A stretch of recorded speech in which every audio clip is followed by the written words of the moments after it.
मोहतरम ख़वातीन हज़रात, अस्सलाम वालेकुम। मैं उम्मीद करता हूँ कि आप और आपके घर वाले खैरियत से होंगे और आपको हमारी ये मेहनत पसंद आती होगी। तो आज हम आपको पढ़ाएंगे वाई पाकिस्तान जॉइन सीटो कि पाकिस्तान ने सीटो का आखिर ज्वाइन ही क्यों किया था, आखिर उसके पीछे क्या रीज़न्स थी। मतलब कि एक ऐसी ऑर्गेनाइजेशन जो हमारे से कई किलोमीटर्स दूर है, जिनके ममालिक हमारे से कई किलोमीटर्स दूर हैं, हमारा उनके साथ कोई इतना कोई लेना देना भी नहीं है, ना हमारी उनके साथ कोई तिजारत है, ना कोई मिलिट्री के पैक्ट्स हैं। तो फिर हमने ये सीटो ज्वाइन क्यों किया था। हम उम्मीद करते हैं कि आपको हमारी ये मेहनत पसंद आती होगी। तो चैनल पर बार बार आने के लिए और वीडियोस देखने के लिए आप लोगों का बहुत बहुत शुक्रिया। दोस्तों, ये हमारी दुनिया का नक्शा है और अगर आप CSS PMS के स्टूडेंट हैं तो दुनिया का नक्शा आपके पास हार्ड फॉर्म में आपकी दीवार के ऊपर लाजमी होना चाहिए। ना सिर्फ दुनिया का नक्शा बल्कि जो 7 कॉन्टिनेंट्स हैं उनके भी अलग-अलग जो मैप्स हैं वो आपके पास होने चाहिए। अगर आप दुनिया का नक्शा सिर्फ सामने अपनी दीवार पे लगा लें, साथ एक ग्लोब रख लें और बाकी जो कॉन्टिनेंट्स की जो मैप है उनकी PDF फॉर्म में या फिर आपके पास पिक्चर हो या फिर आप उनको प्रिंट निकलवा लें तो ये बहुत ही मुनासिब है, क्योंकि इन मैप्स को समझे बगैर आप जियो पॉलिटिक्स को बिल्कुल भी समझ नहीं सकते। जियो कहते हैं ज़मीन को, पॉलिटिक्स सियासत। तो जो ज़मीनी नक्शों के हिसाब से एक मुल्क के दूसरे मुल्क के साथ जो ताल्लुकात हैं, जैसे कि हम अपने हमसायों को इग्नोर नहीं कर सकते, तो इसको जियोपॉलिटिक्स कहते हैं। और कौन सा मुल्क कहाँ पर वाक़या है, वहाँ पर किस किस्म के नेचुरल रिसोर्सेज हैं, उसके हमसाए कौन से मुल्क हैं, इस लिहाज से भी जियोपॉलिटिक्स बहुत ज़्यादा अहम हो जाती है। तो पाकिस्तान एक अहम पोजीशन पर है जहाँ एक तरफ चाइना है और दूसरी तरफ इंडिया है। दोनों बहुत बड़े जाइंट्स हैं। इंडिया एक उभरती हुई मीशत है और चाइना एक इस्टेब्लिश मीशत है, यानी कि इंडिया एक ग्रोइंग इकनॉमी है और चाइना इस्टेब्लिश इकनॉमी है। तो इन दो ममालिक की वजह से पाकिस्तान की अहमियत में भी काफ़ी इजाफा होता है। इसको जियोपॉलिटिक्स कहते हैं। तो जियोपॉलिटिक्स को समझने के लिए आपके पास मैप्स वगैरह मौजूद होने चाहिए। इसी तरह आप करंट अफेयर और IR और जो पाकिस्तान अफेयर है उसको अच्छे तरीके से स्टडी कर सकेंगे। हमारी दुनिया में प्लैनेट अर्थ पर जो बरे-आज़म एशिया है, कॉन्टिनेंट एशिया है, उसका नक्शा यहाँ पर आपको दिखाया गया है। आप यहाँ पर देख सकते हैं कि ये एशिया का मैप है, जहाँ पाकिस्तान, आप देख सकते हैं कि पाकिस्तान मौजूद है। अब हम आगे बढ़ते हैं। ये हमारे पास साउथ एशिया का नक्शा है। साउथ एशिया के अंदर पहले अफ़गानिस्तान को कंसीडर नहीं किया जाता था, मगर अब बेहतर तौर पर स्टडी करने के लिए जो स्ट्रेटजीज़ बनाई जाती हैं उसमें अफ़गानिस्तान को भी बीच में शामिल कर लिया जाता है। जैसे कि मिडल ईस्ट को जब हम स्टडी करते हैं और हमने बड़ी गेम को देखना हो तो हम अक्सर मिडल ईस्ट में अफ़गानिस्तान और पाकिस्तान को भी अटैच कर लेते हैं। इसी तरीके से जब साउथ एशिया के ऊपर हमने बिगर पिक्चर को देखना होता है तो हम उसके अंदर एक जो कंट्री है अफ़गानिस्तान, उसको भी ऐड कर लेते हैं, जिससे हमें जियोपॉलिटिक्स ज़्यादा अच्छे तरीके से समझ आना शुरू हो जाती है। यहाँ मैप के अंदर आपको ये दिखाना बहुत ज़रूरी था कि नॉर्थ एशिया कौन सा है, सेंट्रल एशिया कौन सा है, साउथ ईस्ट एशिया कौन सा है जिसको मिडल ईस्ट भी कहते हैं, साउथ एशिया कौन सा है, ईस्ट एशिया कौन सा है और साउथ ईस्ट एशिया कौन सा है। क्योंकि जो South East Asia Treaty Organization है उसमें साउथ एशिया का मुल्क पाकिस्तान क्या कर रहा था, यही हमने आपको बताना है। तो यहाँ पर आप देख सकते हैं कि north Asia, central Asia, south west Asia, जिसे मिडिल ईस्ट भी कह देते हैं, फिर हमारे पास साउथ एशिया है, फिर हमारे पास ईस्ट एशिया है और फिर हमारे पास साउथ ईस्ट एशिया है। आप यहाँ पर अपने कंप्यूटर, लैपटॉप या जिसके पर भी आप ये लेक्चर देख रहे हैं उसकी स्क्रीन पर देख सकते हैं। यहाँ पर देखें कि आपको एक तरफ कॉन्टिनेंट एशिया दिखाया गया है और स्क्रीन की राइट साइड पे आपको साउथ ईस्ट एशिया के ममालिक दिखाए गए हैं, जिसमें लाओस है, थाईलैंड है, वियतनाम है, कंबोडिया है, मलेशिया है, इंडोनेशिया है, फ़िलीपींस है, ईस्ट तैमूर है। ये सारे साउथ ईस्ट एशिया के ममालिक हैं। आप यहाँ पर इनको देख सकते हैं। तो South East Asia Treaty Organization, जिसे सीटो भी कहते हैं, उसके अंदर हमारे पास ऑस्ट्रेलिया था, बर्मा जिसे आज का म्यांमार कहते हैं, जो हिंदुस्तान का हमसाया है।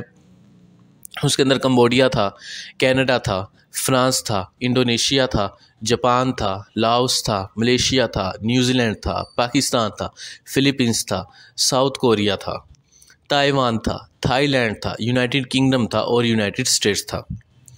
अब आप अगर इस ग्लोब के ऊपर देखें जो कि राइट साइड पे है, तो आप सोच रहे होंगे कि ये जो इंडिया के साथ जो बांग्लादेश है उसको भी ये ब्लू क्यों किया गया है। तो बांग्लादेश तो South East Asia Treaty Organization में नहीं था। तो इसका सिंपल सा जवाब ये है कि उस वक्त बांग्लादेश ईस्ट पाकिस्तान कहलाता था, उसको मशरक़ी पाकिस्तान कहते थे, इसलिए भी ये सारा नीला हिस्सा दिखाया गया है। इसी एक ताल्लुक़ की वजह से पाकिस्तान का लिंक बनाया जाता है साउथ ईस्ट एशिया के साथ, क्योंकि बांग्लादेश को किसका बॉर्डर लगता है, म्यांमार का बॉर्डर लगता है, जिसको यहाँ पर बर्मा कह के बुलाया गया है।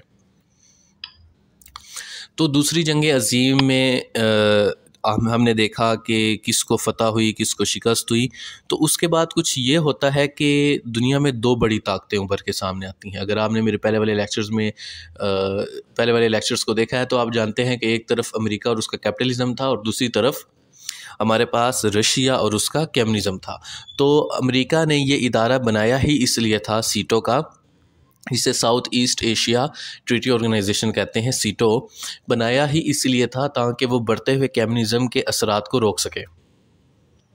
तो एक तरफ यूनाइटेड स्टेट था और दूसरी तरफ यूएसएसआर था। तो यूनाइटेड स्टेट ने अपना ये ब्लॉक बनाया था जिसको सीटो और सेंटो कहते हैं, और इस लेक्चर में हम सिर्फ सीटो को पढ़ रहे हैं। तो दोनों बहुत बड़ी पावर्स थी, दोनों को ज़्यादा अलायंस चाहिए थे, और हम देख चुके थे इंडो चाइना वार देख चुके थे, हम कोरियन वार देख चुके थे। तो कम्युनिज़म एक ऐसी उभरती हुई ताकत थी जिसको रोकना मुश्किल था और उस वक्त नामुमकिन भी लग रहा था, लेकिन अमेरिका ने उसको रोका क्योंकि अमेरिका ने सही वक्त पर सही प्लानिंग की। उसी एक प्लानिंग का नतीजा सीटो भी है। जैसे कि मैं आपको पहले भी बता चुका हूं कि यहाँ पर आप South East Asia Treaty Organization के ममालिक को देख सकते हैं कि वो कहाँ कहाँ पाए जाते हैं। इनमें बस दो ममालिक नहीं दिखाए गए थे बड़े ग्लोब में, वो यहाँ आपको छोटे ग्लोब में नज़र आ रहे थे, जिनमें से एक अमेरिका, कनाडा है और साथ ही ये इंग्लैंड भी दिखाया गया है। तो यहाँ पर एक बिगर पिक्चर आपको समझ आ गई होगी कि दुनिया के नक्शे पर कौन कौन से ममालिक कहाँ कहाँ पर वाक़या थे और वो किस तरह एक दूसरे के इत्तेहादी बने। किसके खिलाफ? कम्युनिज़म के खिलाफ। तो अब यूएस और यूएसएसआर के दरमियान कोल्ड वार चल रही थी, दोनों ज़्यादा से ज़्यादा ममालिक को अपना बनाना चाहते थे। तो इसमें पाकिस्तान क्यों आया? पाकिस्तान इसमें इसलिए आया क्योंकि अगर आपने हमारा पिछला लेक्चर देखा होगा तो हमने आपको बताया था कि इंडिया का ख़तरा बहुत बड़ा ख़तरा था। हम बेचारा एक नन्हे से मुल्क के तौर पर उभरे थे।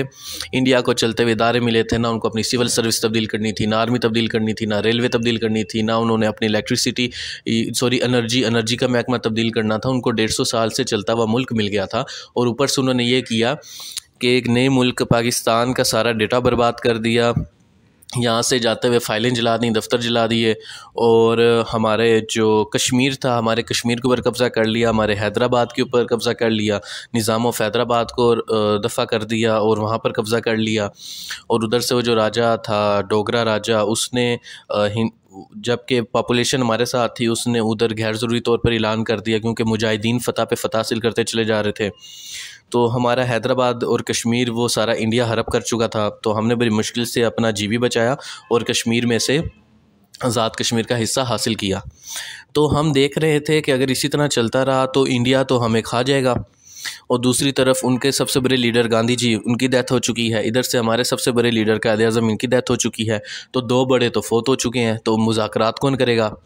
और जवाहरलाल नेहरू जो हैं वो बड़े आहिस्ता आहिस्ता ऐसे स्टेप ले रहे हैं जिससे जंग भी ना करनी पड़े और पाकिस्तान खुद ही कह दे कि चलो ठीक है, हम आपके साथ मिलना पसंद करेंगे, हम आपके अंदर रियासत बन जाते हैं। जैसे इंडिया के अंदर पहले रियासतें हैं, तो इसी तरह ये पाकिस्तान के अंदर सूबे हैं, वो भी आपकी रियासतें बन जाएंगी। इसी खतरे को ख़त्म करने के लिए और अपनी आज़ादी को कायम रखने के लिए पाकिस्तान को एक बड़े मजबूत इत्तेहादी की ज़रूरत थी। उस इत्तेहादी का नाम निकला अमेरिका। फिर हमने अमेरिका और उसके कैपिटलिज़म का साथ दिया, जिसके नतीजे में तरबेला डैम, मंगला डैम हमारे पास बने और हमें 1965 से पहले वाली जो इकोनॉमिक ग्रोथ है वो भी नज़र आती है और हमें इस तरह के मामलात नज़र आते हैं। लेकिन मसला ये था कि हमने किसी दूसरे की जंग में खुद को एक किराए का फ़ौजी बना लिया था। जैसे कि हम आज अमेरिका को कहते हैं कि हमने आपके लिए बड़ी कुर्बानियाँ दी हैं, तो वो कहते हैं कि मुफ्त में नहीं दी, आपने उसका पैसा लिया है। आपने पैसा लिया तो हम आपकी वफादारी हमारी हुई थी, तो आपको हमने पैसा दे दिया, मिलिट्री एड दे दी, तो आप क्या बातें करते हो कि कुर्बानियाँ? कौन सी कुर्बानियाँ? आपने पैसे नहीं लिए, या तो आपने अल्लाह वास्ते काम किया हो। तो अल्लाह वास्ते तो कोई काम होता नहीं है, ख़ास तौर पे जब एक मुल्क दूसरे मुल्क से डील कर रहा हो। तो इस तरह के मामलात थे। खैर, पाकिस्तान ने इंडिया के ख़तरे को कम करने के लिए पाकिस्तान का साथ दिया। तो पाकिस्तान ने डिसाइड किया था कि वो कोऑपरेट करेगा यूनाइटेड स्टेट्स ऑफ अमेरिका के साथ उसकी पॉलिसीज़ में, और यूएस उसको देगा मिलिट्री एड और अपनी असिस्टेंट देगा, जिसकी वजह से किसी भी मुल्क के लिए ये बहुत ज़्यादा मुश्किल हो जाएगा कि वो पाकिस्तान पर हमला करे या कब्ज़ा करे। तो जो आइडिया था सीटों का वो यूएसए ने दिया था ताकि वो कम्युनिज़म के ख़िलाफ़ एक ब्लॉक कायम कर सके। और ये आइडिया जो साउथ एशिया कंट्रीज़, मतलब कि उसके अंदर जो मामलात थे, क्योंकि साउथ एशिया से ऊपर जो ईस्ट एशिया, उसमें चाइना कम्युनिस्ट ब्लॉक में जा चुका था, तो ये बहुत बड़ा ख़तरा था। और अब वो चाहते थे कि साउथ एशिया में भी कोई मसला ना बने और साउथ ईस्ट एशिया में भी ना बने। लेकिन साउथ ईस्ट एशिया में जो कोरिया था, जिसका आज हम नॉर्थ कोरिया कहते हैं, वो कम्युनिस्ट ब्लॉक में जा चुका था। तो इस तरह के मामला थे जिसको हल करने के लिए South East Asia Treaty Organization बनाई गई थी। और हाँ, पाकिस्तान को कहा गया था कि आप इस कॉन्फ्रेंस को ज्वाइन कर सकते हैं। तो ये South East Asia Treaty Organization है, और जो डुअल्स थे वो उसकी काफ़ी भाग दौड़ संभाल रहे थे। तो होता ये है कि पाकिस्तान इनवाइट हुआ कि वो कॉन्फ्रेंस को अटेंड करे, और हमारे जो फॉरेन मिनिस्टर हैं ज़फ़रुल्लाह खान, वो उसको अटेंड करते हैं। और उस वक्त हमारे जो प्राइम मिनिस्टर थे, वज़ीर आज़म थे, वो थे मोहम्मद अली बोगरा। वही मोहम्मद अली बोगरा फार्मूला वाले, जिन्हें 1 यूनिट फार्मूला भी पेश किया था। तो उन्होंने ये एडन को क्लियर किया था कि पार्टिसिपेशन डज नॉट मीन कि हम उसको एक्सेप्ट करने जा रहे हैं स्कीम को। लेकिन होता यह है कि कैबिनेट को एतमाद में लिए बगैर जो फॉरेन मिनिस्टर हैं ज़फ़रुल्लाह खान, वो उसके अंदर पार्टिसिपेट कर लेते हैं और एग्रीमेंट साइन कर लेते हैं। पाकिस्तान बहुत ज़्यादा परेशान था अपनी पोजीशन को लेकर, और दूसरी तरफ जो मिलिट्री अथॉरिटीज़ थी जैसे कि अयूब खान वगैरह, वो इतना ज़्यादा इंटरेस्टेड नहीं थी इन एशियन ऑर्गेनाइजेशंस के अंदर, क्योंकि पाकिस्तानी लीडर्स और मिलिट्री लीडर्स ये चाहते थे वो सिर्फ अमेरिका की असिस्टेंट हासिल करें, और ना सिर्फ कम्युनिस्ट एग्रेशन के ख़िलाफ़ बल्कि दूसरे एग्रेशन के ख़िलाफ़ भी। जैसे कि पख्तूनिस्तान का जो इशू था, जो अफ़गानिस्तान वाले कहते हैं कि KPK उनका है।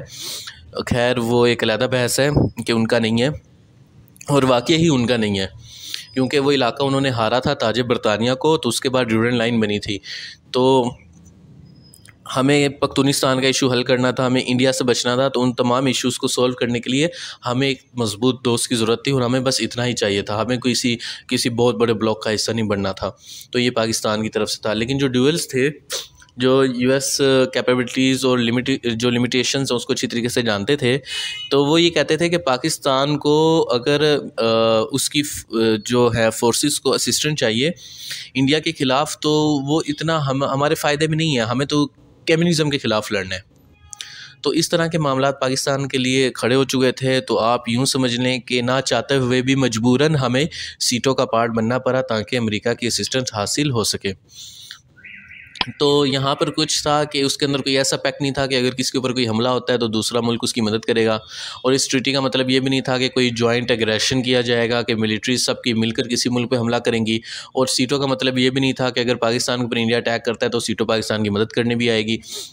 और यूएसए ने सिर्फ ये लिखा था कि अगर रशिया और उसका कम्युनिज़म किसी भी मुल्क के ऊपर हमला करता है तो अमेरिका आएगा, अदरवाइज़ नहीं आएगा। इसलिए 1965 की वॉर में सीटों का कोई भी मुल्क पाकिस्तान की मदद के लिए नहीं आया था। तो डुअल्स से अच्छी रवाबित की वजह से ज़फ़रुल्लाह खान ने मैनीला पैक्ट को साइन कर लिया, और इस स्टेप ने पूरी कैबिनेट को हैरान कर दिया। अब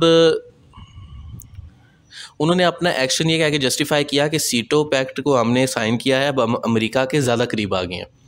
हम अमेरिका के ज़्यादा करीब आ गए हैं, तो अब अमेरिका क्या करेगा? अमेरिका हमें ज़्यादा एड देगा, ज़्यादा मिलिट्री असिस्टेंट देगा। और उस मिलिट्री एड को और असिस्टेंट को और जो यूएस एड होगी उससे हम अपनी मईशत भी ठीक कर लेंगे और इंडियन एग्रेशन को भी रोक लेंगे।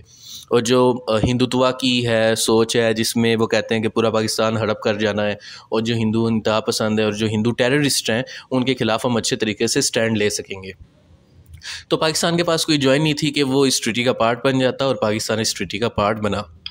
ज़रूरत ईजाद की माँ है, और मुसीबत के वक्त तो लोग गधे को भी बाप बना लेते हैं। तो अमेरिका बहादुर तो फिर एक अच्छा वालिद साबित हो सकता था। खैर, ये बात लिखने की नहीं है, ये सिर्फ समझाने के लिए थी। तो पाकिस्तान की इंटरनल सिचुएशन भी बड़ी तेज़ी से तब्दील हो रही थी, मिलिट्री का रोल बहुत ज़्यादा बढ़ता चला जा रहा था और 1953 से ऑनवर्ड जो आर्मी थी वो पॉलिटिकल जो रोल था, मामलात था और गवर्नमेंट अफेयर्स था उसमें मुदाखलत करने लगी थी। तो पाकिस्तान और यूएसए का रिलेशन वो डिफेंस और मिनिस्ट्री तक तो कायम था और सीटों ने पाकिस्तान को 1965 की वार में भी नहीं बचाया था। तो जो जुल्फ़कार अली भुट्टो है, मिस्टर भुट्टो हैं, उन्होंने सीटों से वापसी इख्तियार कर ली थी। उन्होंने कहा था ये किस तरह की ट्रीटी है जो ना हमें असिस्टेंस देती है, ना हमें कोई फाइनेंशियल बेनिफिट दे रही है, हमारा जो 65 की वॉर हुई उसमें ही मदद करने को नहीं आए, 71 में इन्होंने कुछ नहीं किया, हमारा ईस्ट पाकिस्तान बांग्लादेश बन गया, इन्होंने तब कुछ नहीं किया, तो हम इनके लिए क्यों इतना सब कुछ कर रहे हैं। तो कोई हमें करने की ज़रूरत नहीं है, सीटों जाए भाड़ में, एक्सीट्रा एक्सीट्रा। तो हम सीटों से बाहर आ गए। तो ये आज का लेक्चर था। मैं उम्मीद करता हूँ कि आपको पसंद आया होगा। तो चैनल पर बार बार आने के लिए और वीडियोस देखने के लिए आप सभी लोगों का बहुत बहुत शुक्रिया। हम उम्मीद करते हैं कि आपको हमारी ये मेहनत पसंद आती होगी। चैनल पर बार बार आने के लिए और वीडियोस देखने के लिए आप सभी लोगों का बहुत बहुत शुक्रिया। अल्लाह हाफ़िज़।